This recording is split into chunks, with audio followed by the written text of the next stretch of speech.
Last session of today, but not the least. Let me start by just introducing myself. My name is Frank Lehmann. I work for the Belgian Ministry for Policy and Support. In Belgium, we take care of building and operating the whole public sector back office infrastructure, and that includes an identity card. I think we were the first country in the world to do a national deployment, and that dates from 2002. So I think we have some good experience of 16 years on how to function with an EID, what to do, and for sure what not to do, because also there we have experience. This session is about not only identification, but more specifically about digital transformation. Now, digital transformation of services in the context of identity. I think it is maybe a good start to just simply start by going back to the definition of digital transformation. And I just looked it up in Wikipedia. Digital transformation, it says, is the change associated with the application of digital technology and all the aspects of human society. So it's not just pure technology.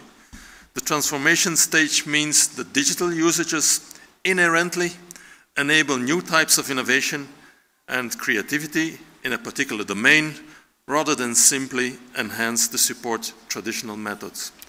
So digital transformation actually is not talking about technology, but more a change of behavior, a change of way of doing.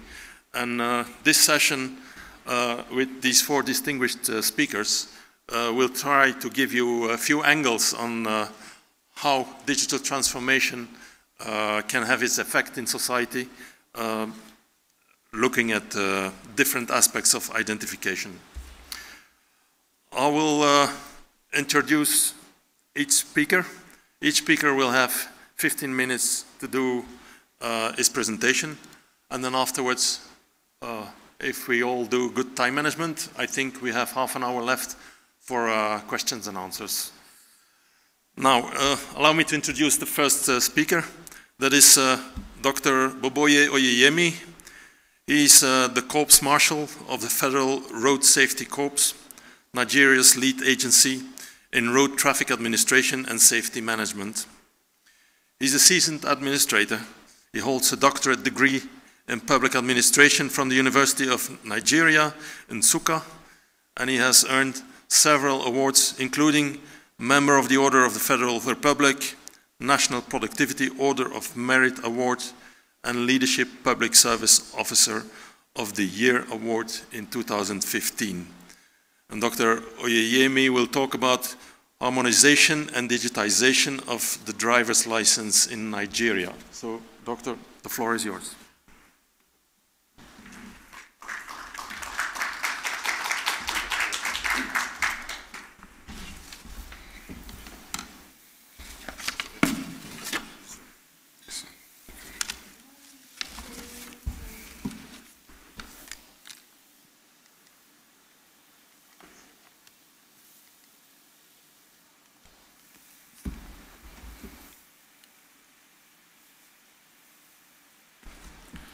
Good evening, ladies and gentlemen. I welcome you to this session, as I have just 15 minutes to quickly go through my presentation on harmonization and digitalization of Nigerian driver's license. Well, the highlight is what you have seen. I will quickly just go through to the key issues there. And we look at the issue of driver's license in Nigeria. The revolution started in 1989 when the then federal military government approved the national driver's license from the paperwork to the laminated driver's license. And what we have today is what you see on the screen. And the aim of this is harmonizing, digitalizing the national driver's license scheme. The Corps was set up in 1988 as the lead agency for road traffic management and safety management in Nigeria. And the Act is 2007 is to the functions of the Corps is what is on the screen, and is a numerous enforcement of traffic rules and regulation, production, control of the national database for driver's license, vehicle registration, offenders register, and other key issues, including the verification of driver's license. When we look at the history of the driver's license in Nigeria, it's because there was no control initially up till the 88, and with the establishment of the court, then we have to look into ways of bringing in the appropriate control for drivers training and licensing and enforcement of road traffic rules and regulation. The licenses used to be in form of booklets and with inconsistency of expiration dates, 1 year, 2 years, 3 years, and there was no harmonization. And when you seize these licenses, people can go to another state or even any other local government because it was not digitalized then. So by 89, the federal government then approved the decentralization and the harmonization of the driver's license. And the success today is that the scheme has grown from what it used to be, from the laminated driver's license now to what you have, the digital driver's license. And this also deals with the legal framework, institutional framework, and digitalization. I've mentioned the issue of the act that sets up the court as the official gazette that gives power to do this, and the appropriate legislation is what you've seen on the screen. We look at the institutional framework. It's evolved around the acknowledgement, engagement, and stakeholders' responsibility. The states we are a federal agency. We work with the 36 states and the Federal Capital Territory. And with this, we are able to really forge ahead under the umbrella of the Joint Tax Board that involves all the states chairmen of the Internal Revenue, or boards of Internal Revenue.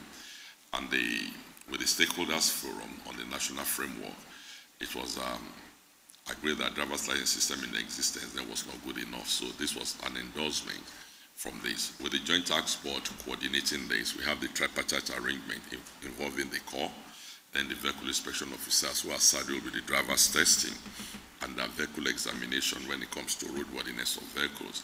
And the state internal revenue are in charge of the IGR for the states, and are also in charge of the motor vehicle administration. And the essence of this is to get the states full buy-in in this. The core is, as per the Act, works on the design and production of the driver's license, and the VIOs test the applicants, and the JTB determines the fees to be paid from time to time. So there's uniformity and standardization in respect of the scheme. Gradually, we look at the digital technology, moves from the manual, the Olympia typewriter.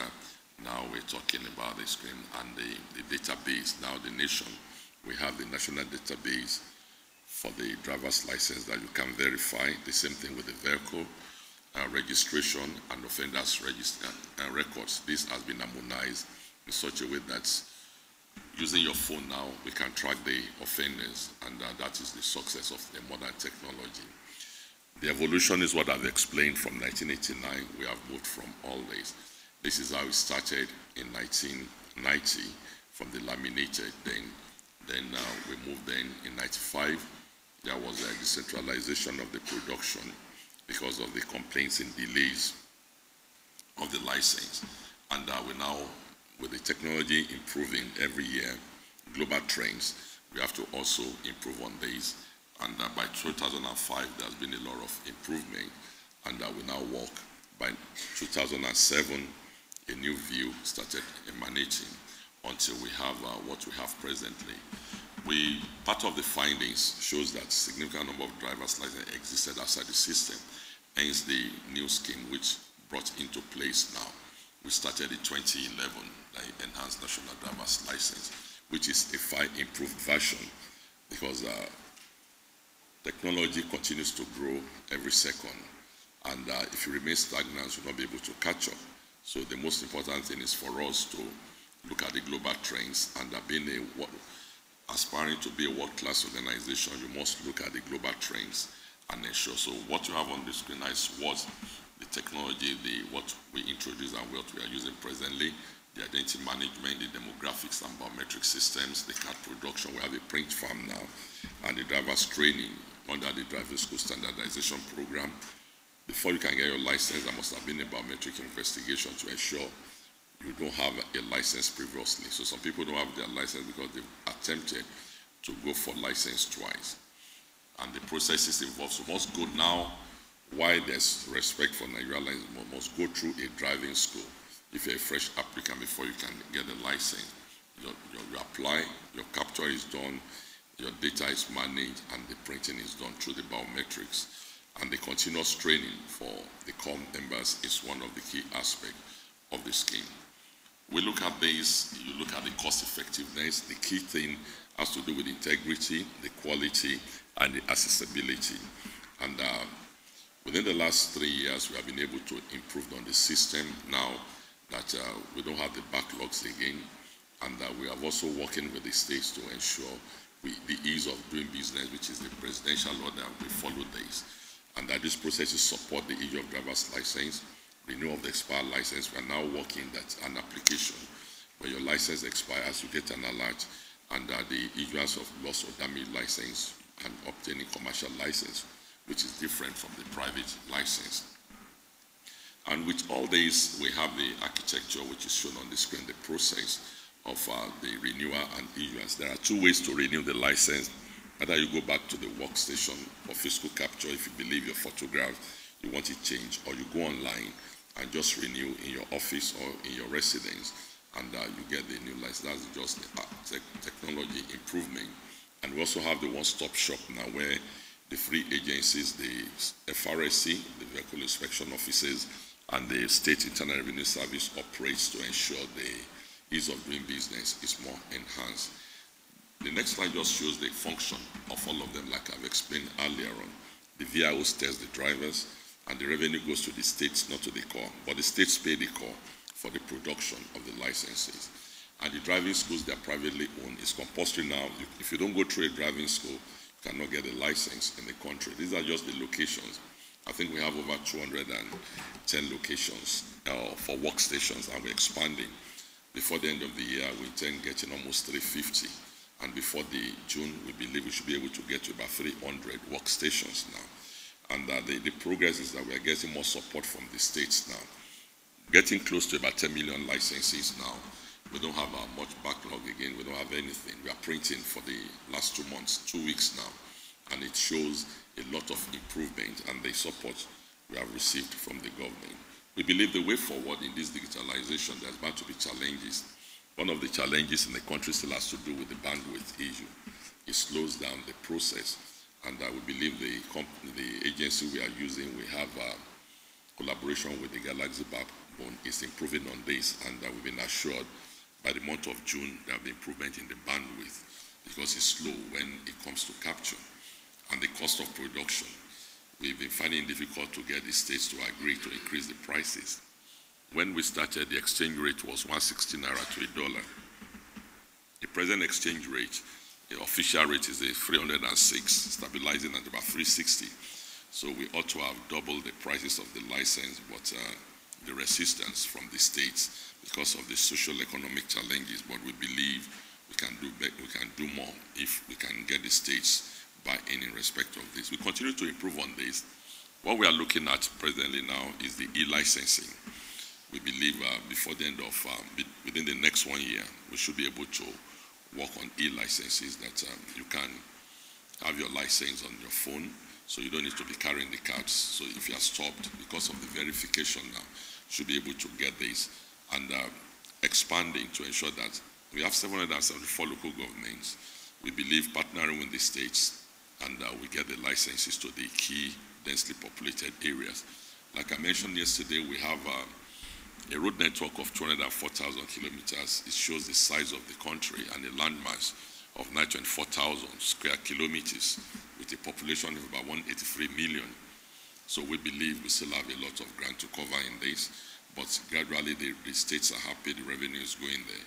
And we believe with the bypass capture and the validity option now, more people are responding. It's either you apply for 3 years or 5 years, whichever suits you in terms of your pocket on this. And with the regulation, with the improvement in driving school, this has also assisted in the crash reduction. The essence of this is the technology has really helped, because when the big drivers are properly trained by the driving schools, then you see the outcome on the highways. But we believe with the enforcement, coupled with the integrity, we'll be able to.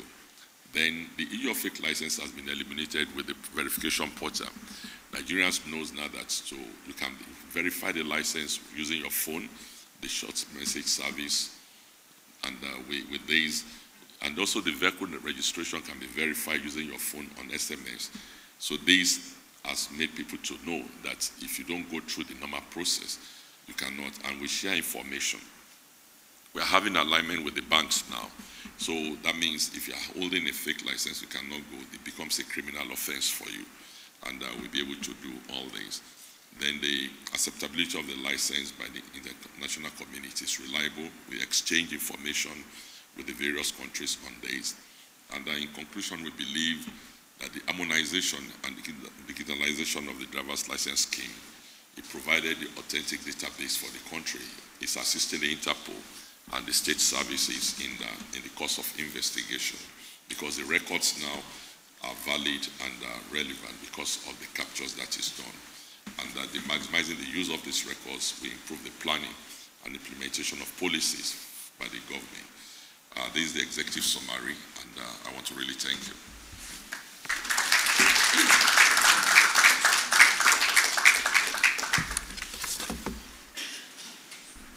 Thank you, Dr. Oyeyemi.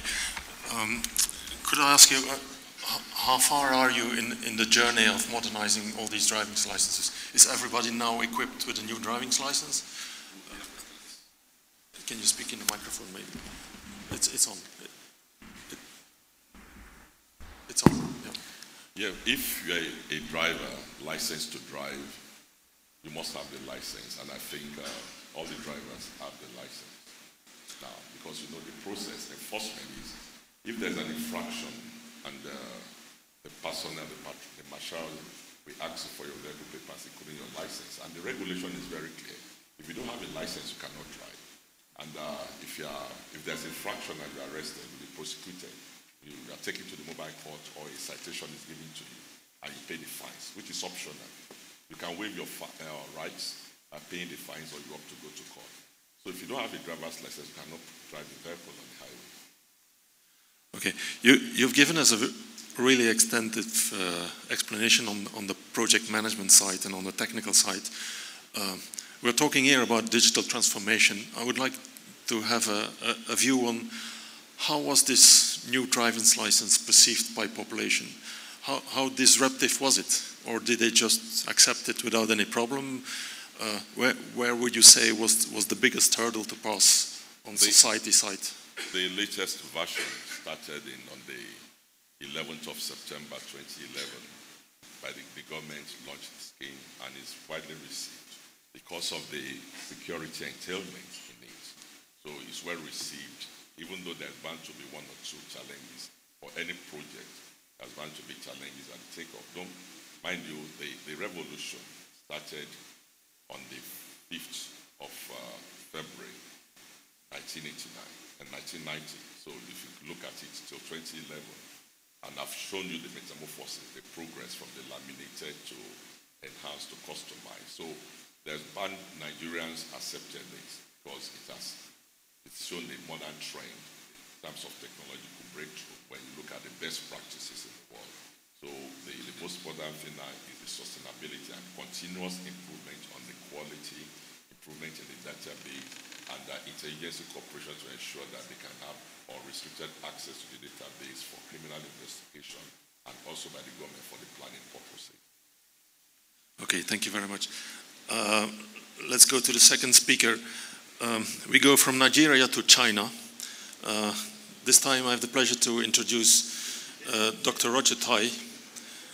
He is the Executive Vice President of Emperor Technology, in charge of international sales, marketing and strategy, with more than 20 years experience in smart card and digital security industry, working in leading global corporations. Dr. Tai's expertise includes world-class manufacturing and operations, global business strategy, innovative marketing, navigation and management consultant.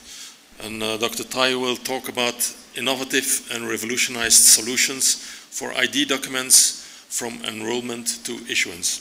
Dr. Tai, the floor is yours. Forward, backwards, yeah. No, you have this one. Good afternoon, ladies and gentlemen. Thank you first, Frank, for the very good introduction of mine. So, how are you guys? Very fine? Okay, good. So I'm going to talk about the innovation and revolution of the ID industry. Okay, so I would like to start with a question. Why we have to innovate and improve and revolutionize the industry? This is a very serious question, right? Okay, because doing IT insurance is very serious. I understand that, for example, I take the example of Nigeria. We are talking about 196 million people. And then this all under the hand of our friend, Dr. Ali. Okay, so that means, let's say 80% of the people as a legitimate requirement to apply a ID card. And this is a very serious job, okay? So before we have to understand how to improve the system, we have to understand the pain points, okay? So I would like to see what are the pains of the ID issuers nowadays, okay? So we look at the questions in 3 sections. We talk about enrollment first, and second we talk about personalization, and then we talk about insurance, okay? So when we talk about the enrollment, okay, nowadays we use a lot of manual labor, okay, which are very costly. And when the people want to enroll themselves, they have to line up very long hours, okay? They might need to take holidays, okay? Just for the sake of enrolling their identification, okay? And once we pass the enrollment period, it goes into a very, very long period and long lead time of personalization, okay? And nowadays, we're talking about personalization. If we make a decision of the technology, let's say the laser engraving black and white on PC material, when we make this decision, it needs to last at least for 10 years or up to 20 years because it's a very, very big technology decision made by a nation, okay? Once we decide the technology, what we need to do? Buy machines, okay? And nowadays, the machines are very expensive, very bulky. So we have to have a very, very big financial burdens on the personalization, okay? And then the lead time is very long as well, okay? So we talk about 100, 200 cards per hour, okay? A very clumsy, very complicated process, okay? And after the personalization, what is the next? We have to dispense those ID, okay, in terms of identification cards or e-passports. And that makes a lot of problems, right? Because we have to distribute them very securely, very safely to the hands of the people, okay? And we cannot make mistakes because people are expecting the best ID card or best ID documents, which is maybe the passport, okay? So those are very, very painful jobs, okay, from the ID issuers. So how can we help them, okay? So we're talking about defining the smart ID industry from the enrollment, verification, personalization, and distribution, okay? So we try to define, if I am the new ID issuer, what I need to do. So nowadays, it's very advanced in terms of technology, okay? Everybody is talking about AI, robotic, everything, okay? So nowadays, I hope that in every nation, the government will think about, we want to use data to go to the people and wants the people to move and less effort because it's very advanced technology right now, okay? And after then, we talk about citizen-centric. We do everything on the people for the people, okay? And after then, we want to have the lead time champions because we want to serve the people better. We want them to wait less, okay?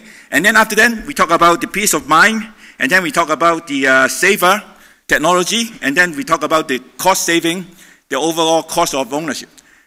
So that means this is the reverse thinking, okay? Because in a lot of fast developing countries, people are thinking about how to love people, give value to the people, okay? For other countries, they always start from safety, privacy, implementation, or finance. Okay? So this is a new way of thinking that we can be able to put into our consideration. Okay? So nowadays, what can we use technology? We can use technology for doing very, very efficient things. So let's say in less than 1 minute, okay, in a mighty 60 seconds, what can we do? Okay? So in the slides, we can say all the full ICAO compliance photos are taken, less than 60 seconds. Okay? And all the biometric personal data can be enrolled by the system. All the personal ID registration can be done and approved, okay? And then all the old documents, can be replaced and renewed to a new document, and the new document can be dispensed. And also, by the physical ID, we can also generate a digital ID for the guys, for the citizens. And then, less than 60 seconds, all the secure transactions with all the value-added services can be provided online to the people. Okay? Think about that. If this can be the KPI of the service provider or from the government, and that will be very, very efficient things. Okay? So with the advanced technology, what we can do, okay? We can boost higher efficiency, better convenience for the people, stronger democracy, higher values to people, and at the end, citizens are all satisfied. So, how MProTech can be able to provide this kind of advancement, technology, and resolution services? So, we're talking about the management chain of ID, okay? So again, we're talking about application, enrollment, data management in a very secure way, personalization of ID cards, digitalizing the ID, and then we dispense the physical ID or dispense the physical, the digital ID, and also we do the management of the verification. Okay, so we are not just talking about the theory. Okay, I'm not showing a lot of slides, proving a lot of the concepts. So let's see how can we do by the innovation by example. So from the enrollment standpoint, okay, we already have a very, very advanced robotic using AI, very secure tablet, and also the kiosk to serve all the problem of enrollment. For example, we have a lot of people not as healthy as us, okay? Some elderlies are talking about 80 years old, 90 years old, cannot walk on the wheelchair. How can we serve them? We have to love our citizens. So the government has to go to them. So that's why we invent the mobile devices, whereby the Bureau can bring our enrollment device next to the bed of the sick person.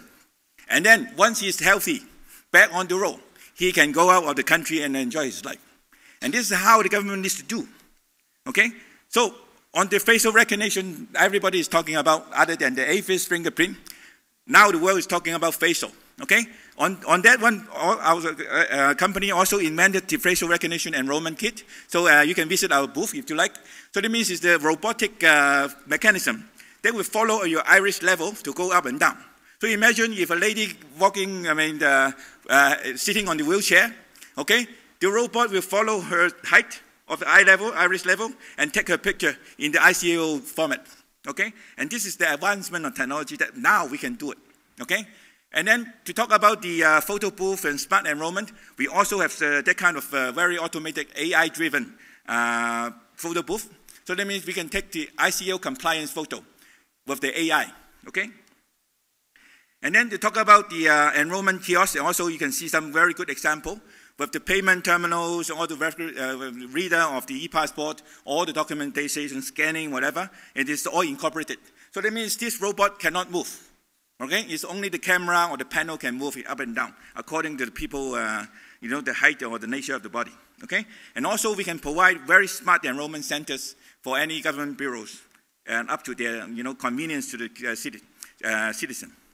And then for the technology of personalization, so we also can advance all different capacity according to different nations' needs. Okay, so we are no longer talking about black and white laser engraving. We can advance to have a photo, color photo, okay, on the PC material, and also we have a very, very long durability material and protect all the information on the physical card bodies, okay? So in terms of speed, we are not talking about 100, 200 cards per hour or booklet per hour. For example, for ID card, we are talking about 1,000 to 1,000 cards per hour, up to 6,000 if you like, with a very advanced technology. And for the e-passport, we can produce up to 300 booklets per hour, okay? So that means, other than that, we also provide a lot of very smart sorting and distribution technology in order to solve a lot of issues during the dispensing, okay? And then for the dispensing flow, I don't spend more time on that, but actually we are already using some robotic, right, to give the smart e-cabinet to store the material or the ID documents very safe, okay, in a very advanced way. And then for the people to come to collect their ID documents, we also use robot 24/7. So anytime after work or before work, you can come to the kiosk and collect their personal ID in a very safe way. So that means we eliminate a lot of error, human factors, and stuff like that. Okay? So this is how the world in taking the technology into our development. Okay? So that means you can see all sorts of the different smart devices. Okay? And then in terms of verification, and for sure, we have a very smart and handy verifier. Okay? And then we have for example, now we use the phone, Android-based or iOS-based. We can just attach this very smart device on any type of phones. Okay, you can be able to read your card, the OCR, and also the ML set of your document. Very handy. Okay, so we are bringing all the advance of industrial development into the management chain. Okay, this is the reader, and this is the facial recognition terminals. Okay, so we are talking about all sorts of advancements. Okay, so if I conclude all the advancement into one topic, where we can spend all the advancements, a very good example is election. Okay? Because election, we need to enroll the voters. And then we have to verify the voters and bring them into the ballot center. And then you have to vote, right? They have to elect. And after then, we can do the data electronically. And we can send the data and manage the data very safely. Okay? So here is the slide comparing the traditional election with the electronic election. So I don't go through the list, but at least you can see the list of the green color is longer than the red color. Okay? So this shows the benefit of electronic election. Okay? And then other than that, okay, so we make use of all the technology in terms of verification, enrollment, and electronic data encryption, protection, and basically we also use the blockchain, okay, in the system to change all the data into blocks, and whereby the blocks is very transparent, very open, and very secure. Okay, so in terms of devices, we can go for the scanning of the ballot paper. We can go to the ballot paper printing. It's the only two-step. You can select your candidate and vote your best candidate. And then we can have RFID if the country is very big, right? So like Nigeria, we can introduce RFID ballot paper. So in less than 1 hour, 70 million votes can be recounted if needed. Okay, so blockchain is very good, as I mentioned, okay? It's very open, okay? It's very safe, very transparent, and it's very secure, okay? So it's already incorporated in every walk of life. Everybody is talking about AI, data management, cloud authentication, and blockchain. And then since it's very hot, it means this is very hot, and it's the hype, so we use it as well. All right? So that means we are servicing the country using all our advanced technology from A to Z. Okay, we do consultancy, we set up the booth, we do a lot of law legislation approval and stuff like that. From that beginning, we implement the verification, we implement the enrollment, we do the voting, everything in a package. Okay, so after all, you have to find a trusted partner to do all that.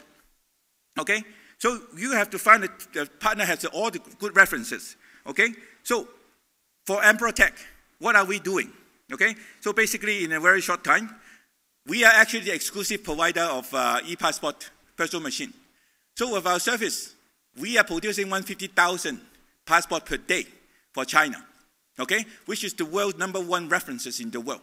So if you want to find a partner to industrialize, revolutionize your ID management chain, okay, my advice is that you have to find somebody who is very relevant with your country's context. Okay, so other than e-passport, we also service the government to produce EID cards. Okay, so the government in China are using our machines to produce the EID card for 1.3 billion people. Okay, so throughout the past 13 years, we have produced 900 million cards for the country. Again, this is the world #1 references that you can, find your partner. All right, and other than that, okay, you guys are strong in China, right? As Frank said, okay, now let's change to China. But no, we are not only in China. We do services outside of China as well. So as I stand, we also provide the EID service. If you like, EID is always a sisterhood with e-passport, okay? So we serve the country for e-passport as well. So other than the Kazakhstan, we also service Kyrgyzstan, okay? The CIS region customer like us a lot. Okay, so we also provide the EID service for the country. Okay, so he said, okay, China is your country, the CIS, okay, also give you. So how about the international city, Hong Kong? We also provide the e-passport services for Hong Kong. Okay, it's very international. Okay, And enrollment, also the country are exclusively using our enrollment system worldwide in all the embassies of, around the world. And then what about kiosks? I just mentioned the kiosks, okay, the robot running everywhere. So the country are using our kiosks, okay, to service the people 24/7, okay? So we install over 3,000 kiosks, right, throughout the country to service the people 24/7.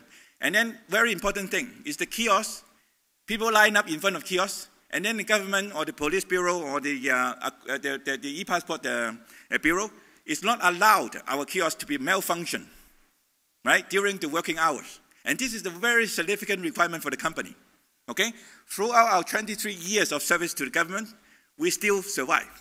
Why? It's because we improve a lot every day, and we understand the user behavior, okay? And we are brave and confident enough to put our machine in front of the public, okay? And then the machine cannot fail. And guarantee, we can only touch the machine after working hours. During the weekdays, no public is there, okay? And this is a very, very tough requirement that the government set to us, all right? And again, other than China, we also win the international city references. In EID, the dispensing the system, we also won the tender in Hong Kong, okay? And other than that, we love the country Nigeria. And thanks for Nigeria give us the opportunity throughout the year of 2012 and to 2015. The country allowed us to produce 70 million voting cards. Okay, that's how we love the country as well. Okay, and other than the 70 million voting card, we also provide 180,000 card reader for verifying the voters. Okay, so that's why it's a very good bonding between us and the country of Nigeria, and this is why we're here, okay, to share with you about what we can do for the nation. Okay, so let me conclude my presentation. Is that I want to refer to Martin Luther King, Dr. Martin Luther King. He has a dream. He has a very important, great dream for the world. Okay, so Emperor and I also have a mission. Okay, I cannot say we have a dream because why we want a mission instead of a dream? Because dream might not come true, but I want my mission to come true. A dream can be far away, but I want my mission to be right now. Okay, a dream can be done by someone, the action in the dream, right? But I want it to be doing myself, okay?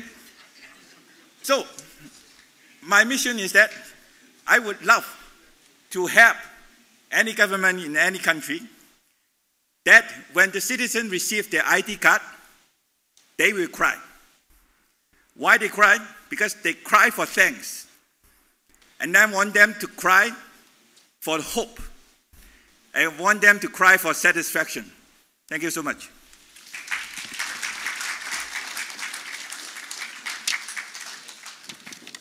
Thank you, Roger.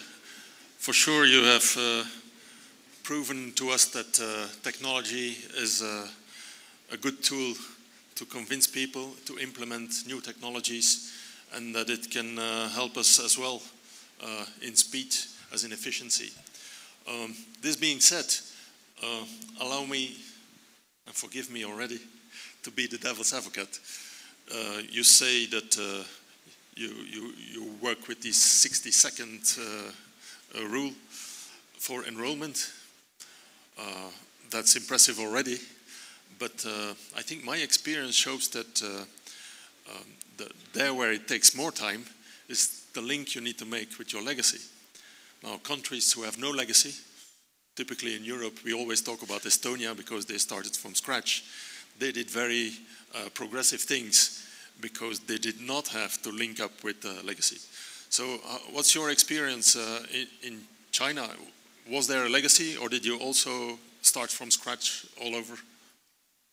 Okay, frankly speaking, this is a very good question. Okay, so if you mentioned about China, this is a very good example that I want to mention. Beside the ID card, I would like to mention that in China, okay, 2 companies in China are using 3 years only to make the whole country cashless and cardless.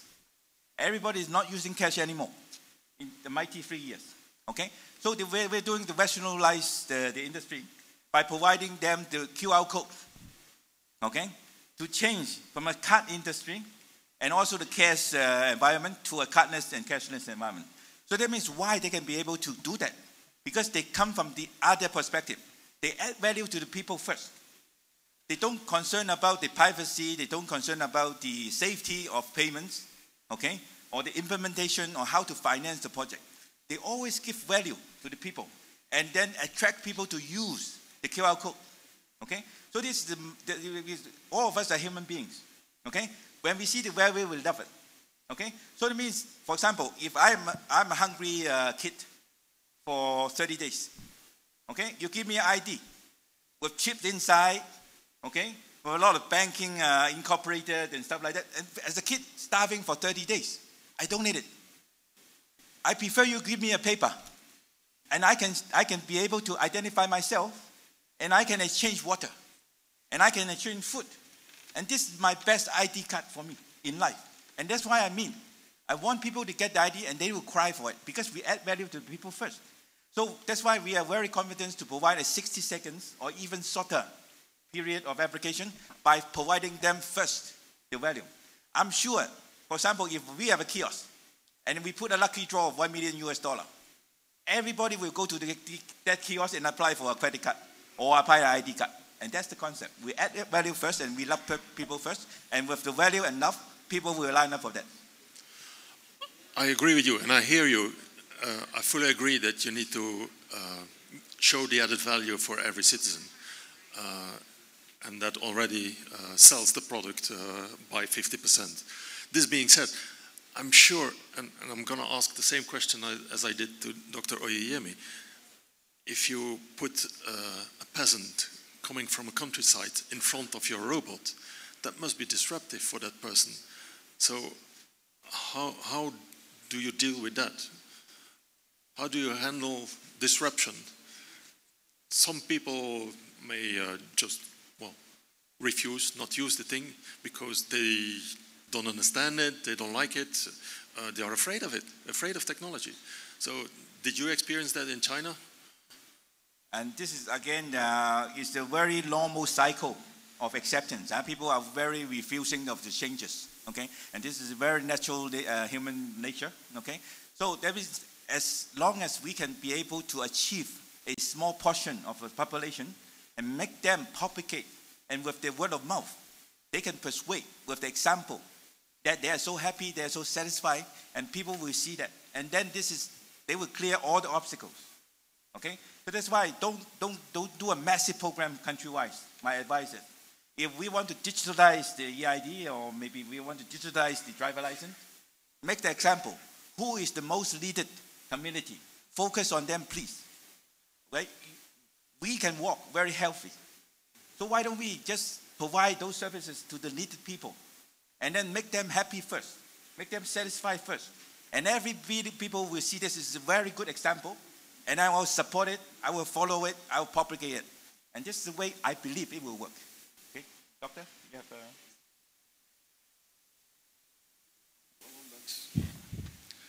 As regards that EU, when we started this in 2011, it was an improvement over the existing scheme, so there was no contest about the acceptability.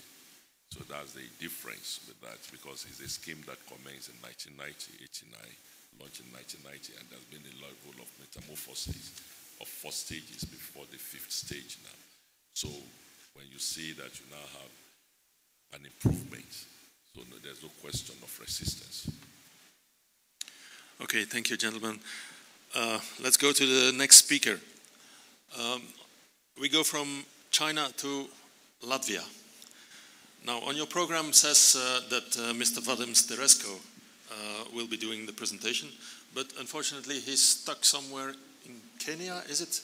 So his colleague jumped in today immediately. So we are happy to have his colleague present, which is Mr. Kais Ben Amor. He's the Regional Business Development Director for North and West Africa. Kais has 10 years of experience in banking and security identity document businesses. He has an extensive understanding of security infrastructures and identity documents in Tunisia. And I hope maybe you can talk a little bit about Tunisia, your experience there. And prior to that, he worked as an independent consultant for several well-known EU companies. Now, Kais is the right blend of visionary leadership and business knowledge with proven ability to manage complex IT projects to the highest standards. And Kais holds a master's degree in science and marketing from the university in Montreal. Now, Kais will talk about connecting citizens and their governments, national strategies of documents, digitalization in Africa, and he will talk about a few case studies. So the floor is yours. Forward, backwards, forward, backwards.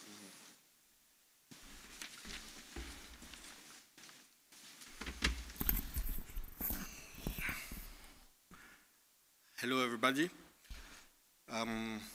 So, as said, I'm replacing my colleague for the last minute. My English is not very good, so I will do this presentation in French. I will speak slowly for the translation. So, this presentation is about connecting citizen and government national strategies of document digitalization in Africa. Donc, it's French now. D'après la Banque mondiale, plus de 120 pays ont développé de nouveaux programmes de passeport électronique et plus de 60 autres pays ont développé surtout des programmes d'identification digitalisée numérique. Dans le passé, les documents d'identité étaient un simple document en papier. Il y avait quelques données, la photo, le nom, etc. Maintenant, pour les nouveaux documents électroniques, on utilise de nouveaux matériaux. On met une puce, on inclut de plus en plus d'informations et on l'utilise pour d'autres applications comme l'authentification, la signature électronique et l'authentification biométrique. Ces documents sont appelés à jouer des rôles de plus en plus importants dans la vie quotidienne des citoyens, entre autres pour l'interaction avec les services gouvernementaux, que ce soit pour la sécurité ou pour les services sociaux par exemple, et aussi pour quelques services de la vie quotidienne, pour les services financiers, ou pour ouvrir un compte de téléphone mobile avec le QIC. De plus, ce que nous voyons dans les pays que nous visitons, c'est que plusieurs d'entre eux mettent en parallèle des projets d'identification électronique.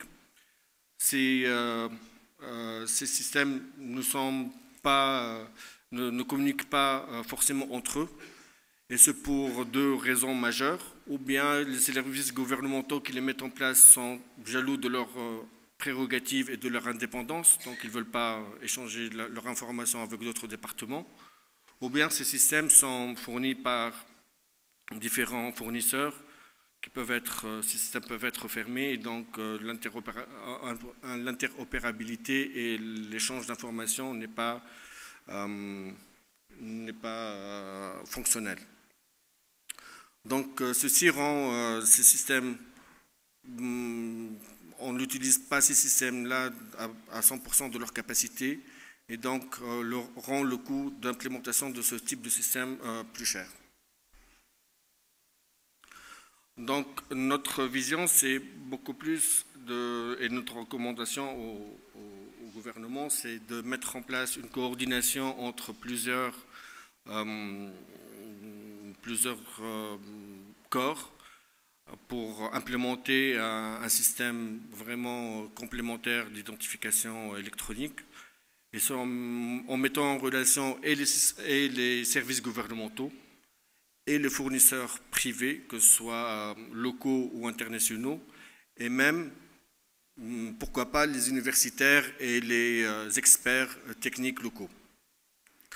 Et ce, pour vraiment couvrir tous les aspects de ce genre de programmes qui sont très importants pour les pays. y compris les aspects économiques, sociaux et sécuritaires. Et ainsi, on pourra maximiser l'efficacité de ce type de système et minimiser leurs coûts.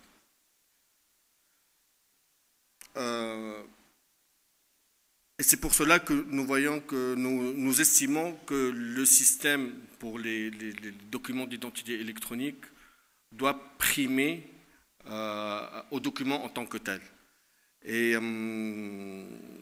ces systèmes doivent répondre à 4 défis majeurs, selon notre vision, c'est-à-dire de mettre en place un système d'identification fort, grâce entre autres à la biométrie, un système d'authentification et de sécurisation des données avec un système PKI vraiment robuste et national, l'interopérabilité grâce à la conformité aux standards internationaux, et enfin l'adaptation à l'infrastructure locale du pays. En Afrique, on sait tous que certaines régions manquent d'infrastructures, et surtout infrastructures de communication et d'électricité. Et la réponse pourra, selon nous, c'est de vraiment mettre l'accent sur le matériel mobile et l'échange de l'information à travers les réseaux mobiles ou bien en offline avec des systèmes de sécurisation de communication. En tant qu'entreprise technologique, Xinfotech peut répondre à tous ces défis-là grâce à notre portefeuille de services qui couvre les besoins, quasiment tous les besoins de nos clients. Et en tant qu'indépendants, nos systèmes sont flexibles et interopérables avec les systèmes, avec les différents modules entre eux et avec les systèmes tiers. Notre solution aussi répond aux standards internationaux qui aussi aident beaucoup à l'interopérabilité et à l'interfaçage avec d'autres systèmes. Et grâce à ces avantages-là, on a été sélectionné sur plusieurs projets en Afrique, que ce soit pour les projets de carte d'identité, de permis de conduire, de bancaires ou sociaux. Je ne vais pas je ne vais pas vous exposer tous nos projets, mais je voudrais bien insister sur 2 projets qui nous tiennent à cœur et qui vraiment montrent comment un gouvernement a mis en place un système intégré qui allie plusieurs aspects et qui facilite vraiment la vie des citoyens. Le premier projet, il s'agit de la carte d'identité au Ghana. Pardon. On est impliqué avec un groupement d'entreprises. On s'occupe, nous, Xinfotech, de la partie personnalisation et de l'émission instantanée, mobile et fixe. Cette carte a la spécificité d'avoir, c'est une carte multi-applicative qui inclut une application EKO d'identité et une application nationale d'identité selon la norme EAC en version 2, ce qui permet la mise à jour des données en cours de cycle de vie de la carte. Elle inclut aussi une application de match en carte pour les empreintes digitales, une application de signature électronique et enfin une application de paiement en CPA. La vérification de cette carte allie à la fois la vérification électronique via la lecture de l'information dans la puce et aussi la lecture de code à barre, et ce pour vraiment s'adapter, s'adapter à l'infrastructure de communication, parce que la vérification avec la puce exige vraiment un réseau de télécommunications vraiment fiable et sécuritaire, alors que la vérification avec un code barre, c'est beaucoup plus simple et beaucoup plus économique. Cette carte est aussi, le système est appelé à évoluer par l'enrôlement mobile, l'authentification biométrique et la post-session. Le deuxième projet, c'est la carte Huduma au Kenya. C'est un projet de carte sociale qui est à la fois fait office de carte d'identité, de carte de paiement et de carte de distribution des fonds sociaux du gouvernement vers les citoyens. Il implique 4 banques locales et 12 administrations. Il inclut aussi des modules de paiement mobile et d'authentification biométrique. Ce programme a eu beaucoup de succès au Kenya parce que tous les jours, les citoyens vraiment sont friands de cette solution, parce que on a eu 30 000 clients citoyens qui utilisent quotidiennement, et il permet de collecter 12 milliards de shillings kenyans. Ce programme a reçu plusieurs prix internationaux, y compris des prix de la part des Nations Unies.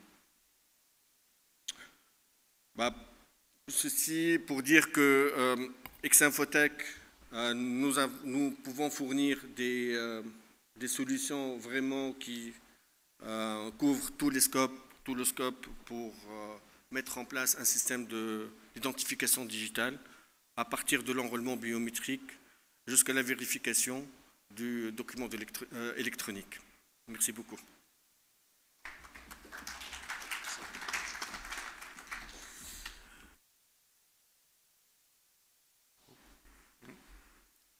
Merci, Kais.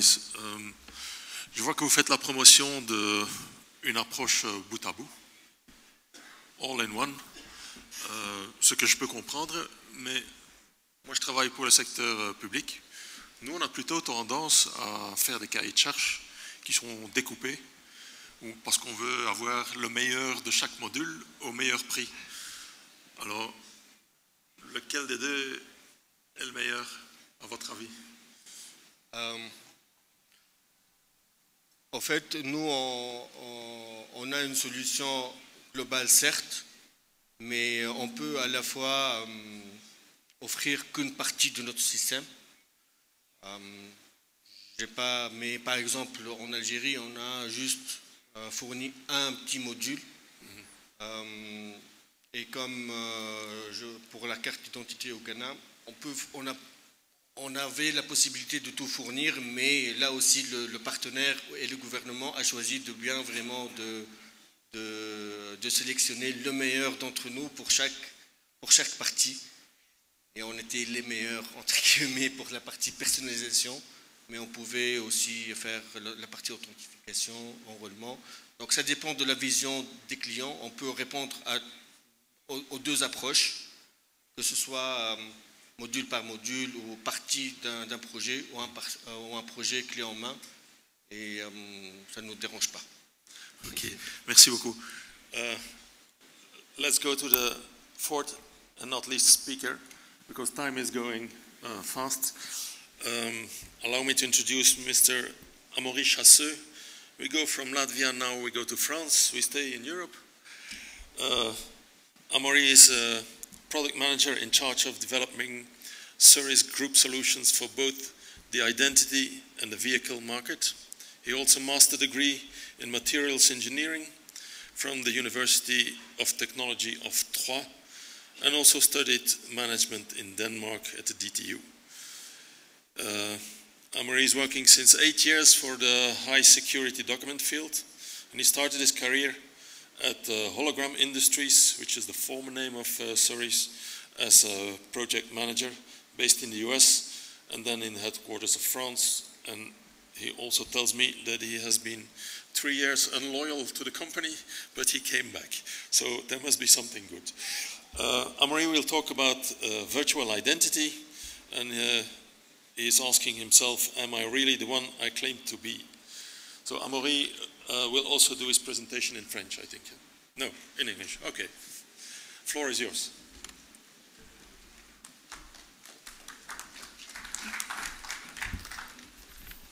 Hi, hello ladies and gentlemen. First, I'd like to thank the ID4Africa organization as well as Frank for inviting me to talk in today's panel. So as you know, we are today talking about digital transformation, and as mentioned by Frank, I'm going to introduce you to the virtual identity and its challenges. But before I get started, I just wanted to mention that during my presentation, you may see some words that you're not used to see, and it's just because, as of today, for such matter, there is no standard terminology all accepted by everyone. So there is no common words that will be used for all the industries. So I came up with some concepts. I will try to make it clear enough so everyone bear with me, okay? And I hope you will enjoy the presentation. So let's start. Let's start by talking about the difference between identity and identification, okay? So as you all know, every single person has his own identity, which is unique and which carries high-value services. Because with your identity, you can apply for a passport, for example, and do international travels. So because it carries such high-value services, it has to be well protected. And again, as you all know, most of the countries have decided to implement high-security ID documents in order to protect the identity and to guarantee the integrity of the identity of the citizen, okay? Meanwhile, looking at the identification, one person can have many identification. You know, when you want to log in to your favorite online shopping website, so it could be Alibaba, Amazon, could be anything, you will have a lot of identification. And at the beginning, you know, the value of those services were quite low. So it was okay to only use simple identifier, such as, you know, username, passwords. But it's interesting now to see how the identification has evolved. So, as I was saying, at the beginning, it was really low-value services. So it was quite okay to have simple identifier, you know, username, passwords. But after a little while, you know, more and more critical, or I should say high-value services were available online. And ultimately, one of the main consequences of that is that hackers start to pop up, you know, and start to be interested into gathering huge quantity of username, password, and to be able to hack your own account, okay? So at this point, it was quite clear that there was a growing need to understand exactly, to know exactly what was the identity of the person behind the screen. Because, come on, if you are doing money transfer onto from your personal bank account, you know, online to someone else's, you want to be sure that you are the proper guy, because otherwise you'll lose money. So it's quite important. So the idea here, it's really to use the user unique identity through his biometric information in order to do is to identify himself, okay? So that's the virtual identity, okay? So as everything, virtual identity comes up with many challenges, okay? So as for today, I decided to bring a light on 4 major challenges, okay? So the first one is the enrollment. Enrollment is the key. Enrollment is the pillar on which everything else is based. So if the enrollment is corrupted, obviously everything after that, it's useless, okay? The idea is then to base the virtual identity onto the authentication, or what I call, that's the concept terms, the primary identity, or which could also be called the source identity. So source identity or primary identity, it's really an identity warranty, which is given by a country, for example, to a citizen to prove his identity, okay? So the idea would be to, for example, use a national ID card or a passport and authenticate it, and after it has been authenticated, we'll use it as to generate the virtual identity.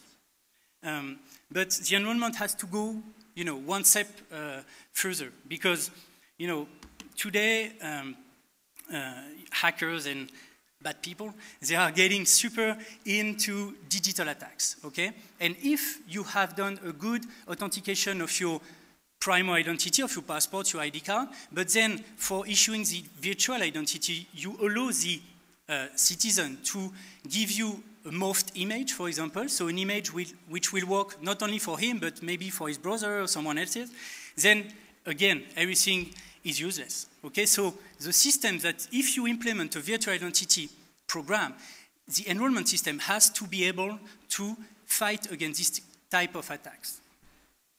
Another challenge is the privacy. I know you guys have heard a lot about privacy since yesterday and today because, privacy is a real thing, every time, as soon as you are going to implement such, virtual identity program, your citizen will start, asking themselves some question, about personal data. And, question like, how are they going to be stored? Are my personal data will be stored? And if so, who is going to manage them? And how are they going to protect it? And ultimately, how are they going to be used? And if you citizens keep asking themselves this kind of question, it means that they will lose confidence into the system you are putting in place. So they will just never use it, okay? So it's really important that the system you eventually want to put in place consider this type of question, this type of privacy issues, okay? When you implement something, then your citizen can ultimately feel confident, feel happy about the solution, and will use it. Going to the third, eventually, to the third challenge, the issuing. Because the right for an identity is a fundamental right, okay? Everyone on earth has a right to have an identity. So has become nowadays the right to have a secure access to a virtual identity. Because come on, if right now I have super high value services online, and me as a citizen, I want to be able to securely access to those services. So I want eventually my government to issue a virtual identity to allow me to access securely, to again feel confident. So if it has become a fundamental right, it means that it has to be accessible for everyone.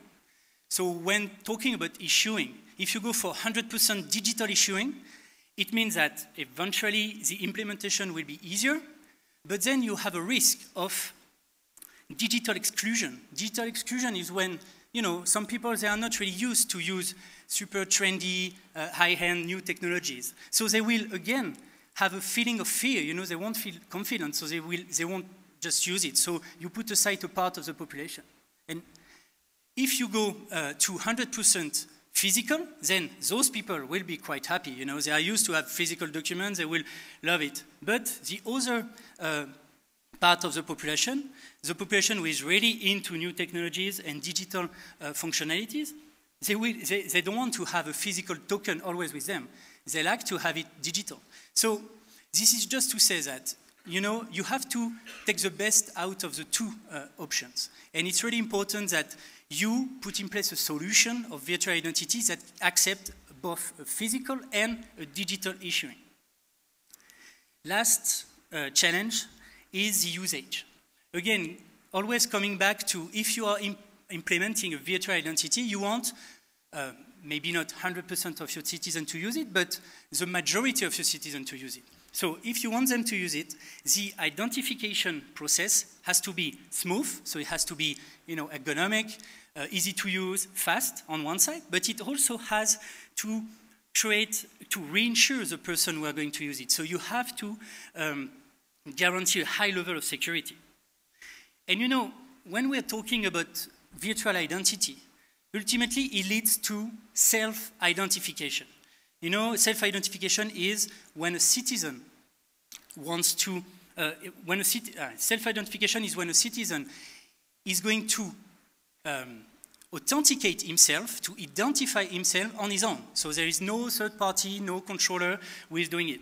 So if you are, and he's doing that by using the facial recognition, most likely, could be other type of biometric, but the one which makes sense is a facial recognition in this sense. So if you want everyone to be able to authenticate themselves, the authentication tool has to be accessible for everyone, for one thing. But also, if you open the door to self-identification, there are like major issues that you have to consider. And those issues are like the most emerging attacks based on facial recognition, because and those are like, could be face spoofing or face swapping. It's basically, I'm not going to enter into much details, but it's basically when a hacker will try to spoof the system, okay, spoof the app, in order to make him believe that he, as a person, as a physical person, can access to your virtual identity, can be authenticated using your virtual identity by using some, software-based hacking solution, okay? So, that being said, you are all afraid, you don't want to implement a virtual identity. I hope not. I think for that, there are big challenges. But, and I think there is no bulletproof solution. So there is no one single solution that can answer everything. But what I wanted to do briefly here today is to introduce you to one of the latest solutions that my company Cerise has developed, and which answers at least a part of those challenges, okay? And this solution is called the photometrics. So, the photometrics is basically an encrypted 2D barcode which is located around the picture. And what it does, it will guarantee the authenticity of the picture. And after that, after the picture has been authenticated, you will use it to link the authenticated document with the physical holder, okay? And that comes, you start to have the virtual identity thing, okay? Going just a little bit into details, what happened? Inside the code, you will store specific characteristics of the portrait, of the picture, sorry. And during the control, a specific characteristic, just to make it clear, it's like a template or set of points, okay, that you extract from the picture, you put it inside the code, okay? And during the control, you will scan both the code and the picture in one scan, if you want, and you will retrieve from the code the set of points, so the template, and you will extract from the picture a new set of points from the printed picture, or for the picture you are currently authenticated. You are comparing those two templates, and if they match, means the picture is okay, means the picture is genuine, and if they don't match, means the picture was modified, okay? So, going back to the challenges I just mentioned before, and looking first at the enrollment. If you combine photometrics technology with another product that we have developed, which is named the AuthenticScan, then you will be able to check the integrity of the primary identity, because AuthenticScan technology, basically, it's a technology where you will, it will automatically authentify, it could be a passport, ID card, driving license, so you will confirm that this document is authentic, and then you will use it to issue a virtual identity to the citizen. Then, talking about the privacy. As I mentioned before, inside the code, you don't have, you have a set of points, you have a template. So it's no way from this set of points that you can rebuild the picture itself, okay? So it respects the privacy by design. And one thing that I did not mention is that this solution doesn't require any database, neither any access to any central network, to any network or whatsoever. Everything is done locally between the photometrics and the control tool, So you don't have to worry about, gathering your citizen, picture, fingerprints, and with all the privacy issues that that can raise up if you do that, okay? Sorry?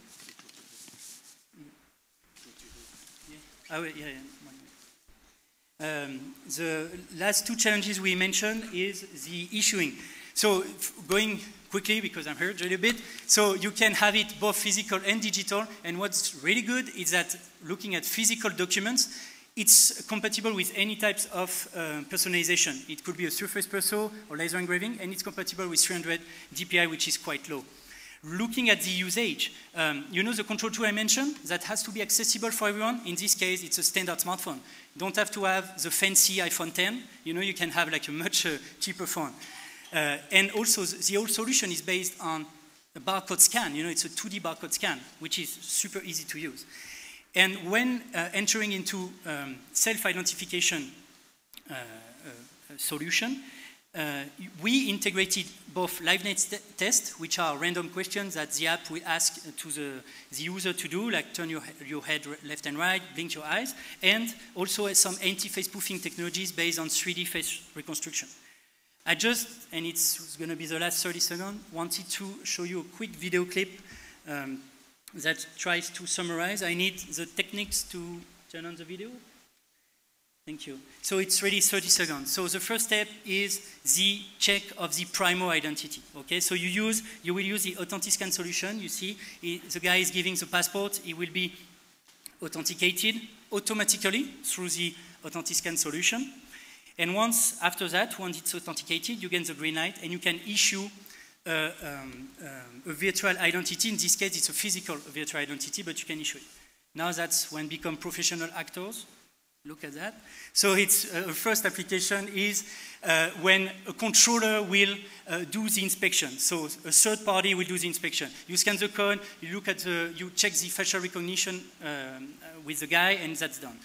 Last point, and it will be over, the self-identification. He scans this code, he's doing some little tricks to do the anti-face spoofing technologies, okay, and then he can access to the high-value services. That's it for me. Thanks a lot. Feel free to stop by the booth, CO7, and you can see a demo.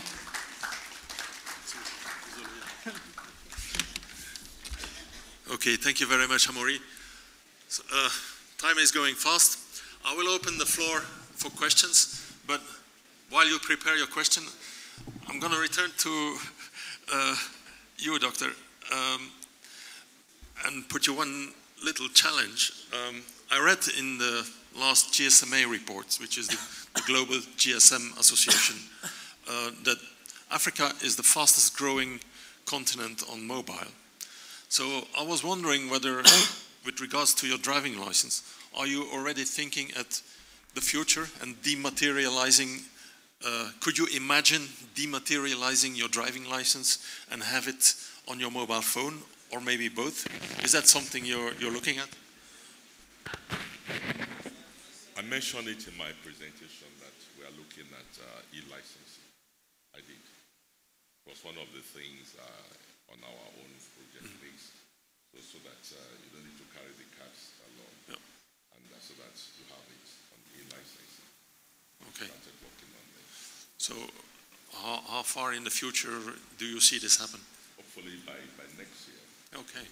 Depending on government policies that we are following. Okay, thank you very much. Okay, I see there is a question in the middle of the room there, just on your left. Can you please state your name and your country? My name is Mudashiru from Nigeria. I must recommend the organizers of this conference. But I want to tell you that if you close your eyes and throw a stone, the probability of hitting is 1. Since yesterday today, we are talking about the identity in different templates, different techniques, different methods. But I want you to tell you that how many relevant agencies do we have in Nigeria? Take, for instance, NIMC produce identity, Federal Safety Driver License, Immigration Passport, INEC Voters Card, National Populations. Why they are not here? Are you really speaking to the target relevant agency? And the second question is that I expected to see governors here because they are the target stakeholders. This information you want to take, I think, is not only within the Abuja. We have 30 states and the FCT. And by the way, I want you to remember that the population of Nigeria is 4/5 of Ghana. And how do you, and all these relevant agencies, after obtaining the data, you want to harmonize it. And after harmonizing, then they use it in different ways. It's like to improve social amenity and what have you, which the function of identity cannot be overemphasized. Why all the relevant agencies and stakeholders are not here? Thank you very much. Okay, that's a lot of questions at the same time. Who wants to respond to it? I think, I'm sure NIMC must have explained all this, the issue of integration of biometrics administration and the data which the government is really working on. And I'm sure by this time next year, I think the whole process ought to have been completed. In my brief remarks yesterday, I spoke about this issue of the role of NIMC being the lead agency in biometrics administration as per the act that set it up. So by the time this is finished, it will reduce the cost of all the other agencies, and you don't need to start capturing again. With the NIN number, you only need to import the data from NIMC. And government is very serious working on this with the World Bank already, and we are fully involved. And all the relevant agencies involved in biometrics administration are part of the project. So, and that is why you have the senior special assistant to the president on ICT here, and we've been working together. And NIMC is the lead. I think we are fully on course in the country as part of the integration, and the present government is determined to ensure that circuitry completion within the next few months, with the support being received from the World Bank and the European Union, which is fully on course. Yeah, I would like to add that digitalizing or digital transformation doesn't go over one night. It takes time. Secondly, optimizing takes also time. So you can be impatient, and I fully understand, but I think you will also understand that you want a decent system that is safe and that works at the end of the day also. So also that maybe will take time. Yes, sir. Okay. I want to answer the second part of the question. By the way, as you can see in the hall, you can see the road safety people in their uniform. You can see the immigration people in their own uniforms. But the other agencies you mentioned, they don't wear uniforms. So all of them are here. So all those agencies are here, and also all of them are represented in the NIMC's board members. Most of the board members are also here. So there is also communication in all the states. As you know, nowadays is Twitter. Whenever we just answer one question here, almost everybody throughout the nation, also with Nigerians in diaspora, they already know. So we are working towards that. Thank you very much. Thank you, sir. Well, I travel a lot, and I can tell you the fact that everybody is in the room and talks to each other is a very big step already. I know countries who are not there yet, who do technical things but still work in silos. So the best digital transformation starts with talking together. I'm sure you guys will confirm that. Is there another question in the room? Yes, sir.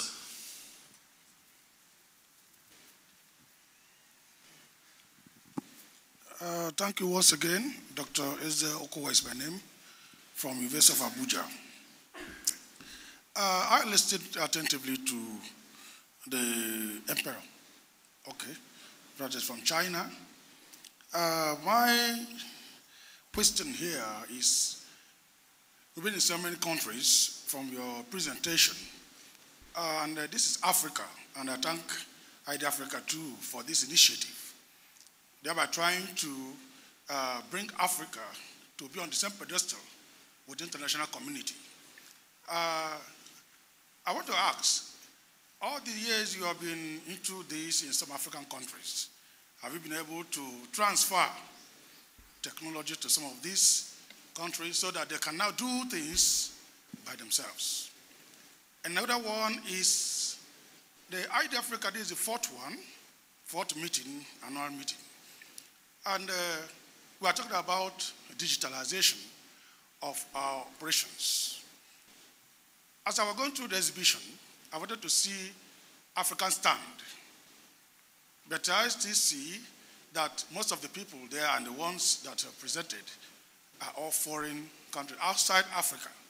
Is there any provision that in the fifth meeting, that Africa will be part of this vision, so that we will be equal partners in this trade, instead of being only consumers.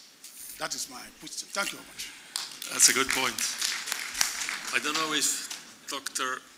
Atik is in the room, or can somebody from the organization maybe I just try to answer? Yeah, just say that there are from Africa and also from Nigeria, we do have vendors who are here representing from Africa, Nigeria as well. So if you didn't get to see them yet, I think tomorrow is a good time for you to go and meet them, see what they have, what they can introduce, and maybe solutions that they can have for you.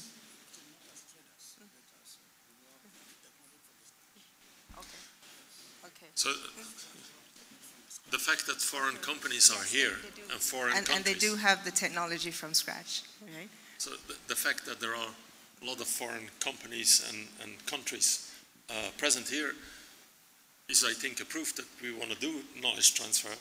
Okay, some will sell it and others will share it, but just take it in as it comes. I think we are here for the long term in the sense of partnership. And well, as public organization, we want to share and be open book with all our colleagues anyway. So I think that is not the point. I think there was another question on the left side. Behind you. Merci. Moi, c'est Beli Lunanga. Je viens de la République démocratique du Congo. Ma question s'adresse à Dr. Tai, puisque je l'ai entendu parler d'un vérificateur portable, mais il n'a pas dit si les robots est aussi portable, puisque en Afrique, beaucoup de nos cités, beaucoup de nos centres ne sont pas connectés au courant électrique. Ces robots, est-ce qu'ils pèsent combien? C'est un robot qu'on peut porter pour aller dans des villages où il n'y a pas de route. Et tout ça, je me suis dit, le vérificateur est portable. Mais les robots lui-même, est-ce qu'il est portable aussi? Dr. Tai, how portable are your robots? Okay, thank you for the question. So allow me to answer in English. Is that okay for you? Okay, or Chinese, huh? Okay. I hope that one day the AI can be able to translate whatever language you guys understand. Okay, so this is a very good question. I mean, okay, so we developed the mobile devices to help people, and definitely power generation is very key. Okay, so if you ask me a question in the context of Africa, so I think that Africa, the sun is very plenty. I mean, really lovely sun, and also before talking about the solar energy, that means in terms of technology, we can have a power bank installed in our mobile device. Yeah. Already can be able to last up to 12 hours. Okay, a nominal of 10 hours required. For example, the daily enrollment, you can charge it overnight, and like probably in a fast charging of 2 hours, you can be able to exchange for a service of 10 hours. Okay, and within the 10 hours, I believe that this is nominal enough for you to service the people. Okay, or else we can be able to set up a solar panel, which you can put it outside the sun, and be able to generate the power to the mobile devices as well. Okay, if not sun is enough, then we can be able to analyze whether the wind power or even the water power somewhere can be able to consolidate all the powers. So that means this is the challenge for me, definitely. So I hopefully in the 2019, I can be able to talk to you about a mobile device can be able to last for more than one day. Okay? Thank you for the challenge. Thank you very much. Ladies and gentlemen, we are close to the end of our session. I would like to go back and address my last question to each of you. This session was about digital transformation. And listening to each of your presentations, I conclude that technology was not really the challenge. You master it and you always find a solution. There is enough offering there. But what would be in your mind the biggest challenge looking at Africa, looking at your country, when you think about digital transformation in public sector and focusing on identity or identity management, where lies the biggest challenge to you in Africa? Well, the major problem still has to do with internet connectivity. You know, I mentioned the your bandwidth, and that slows down the capturing the processes. And with the Galaxy backbone and with the Comsats, Nigerian satellite, I believe if they can improve on the services, I think nationwide there will be a lot of efficiency. And in terms of the digitalization process involving all the ministries, departments, and agencies, that's one issue. We are talking about digitalization, the internet connectivity, the bandwidth is very critical. Basic. Roger. For me, the highest or the number one issue is that for me is the political burden. Okay, so it means that a lot of bureaucracy. Okay, so most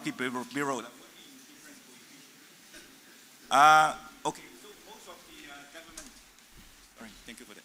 Most of the government bodies are working on different coefficients. Okay, so most of them are talking about financial coefficient, privacy coefficient, and also financial coefficient, and also the implementation coefficient, which to me are all the burdens that it will last forever. All right? So that means if we change the mentality that if we, okay, as the government body, we have one love coefficient or service coefficient, and then from the service sector point of view, we can provide the value proposition or value coefficient, and from the citizen point of view, they can ask for the benefit coefficient, and that will make the speed very fast. And then everything I need is to implement it and improve along the way. And this is what I think. This is the right way.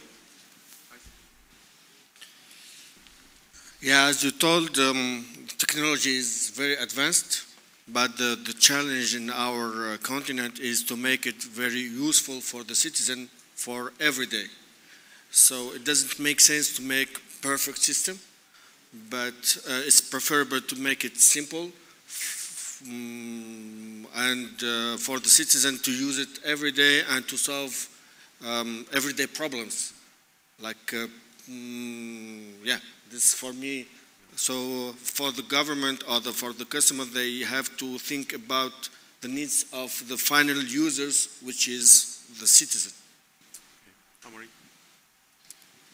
Yeah, and for myself, if I focus on the subject I presented, the virtual identity, I would say that the main challenge would be maybe the citizen acceptance and the fact that, you know, you have people that have access to virtually anything and you have people that have access to virtually nothing.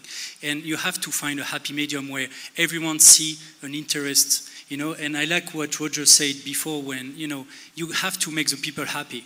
You know, you have to make the people happy so then they will use what you want to propose, they will promote what you want to put in place. And that's one of the main critical challenges you will have to face.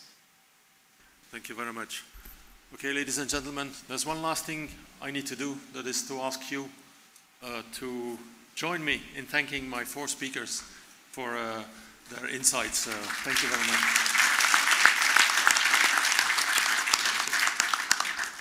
And ladies and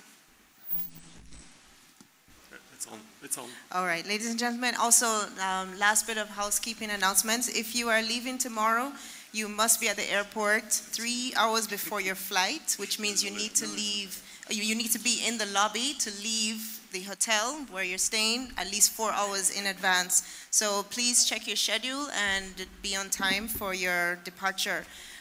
For government delegates invited to the reception dinner tonight, you should have a small black and white sticker at the back of your badge.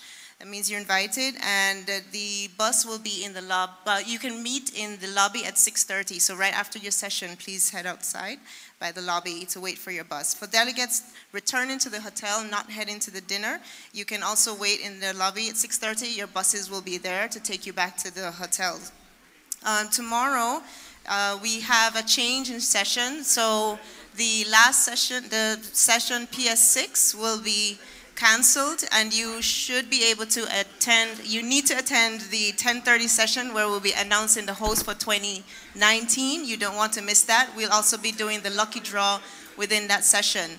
And since the plenary session 6 has been canceled, you get more time to enjoy the exhibition. And for those who have not met the local vendors, right, those who are from Africa Secure ID and all these other companies, you can have more time to visit them tomorrow. Also, for the headsets, please leave them on your chair. Do not leave them under your chair, and do not walk out with them. They need to be returned to the translation company. Okay, enjoy your evening.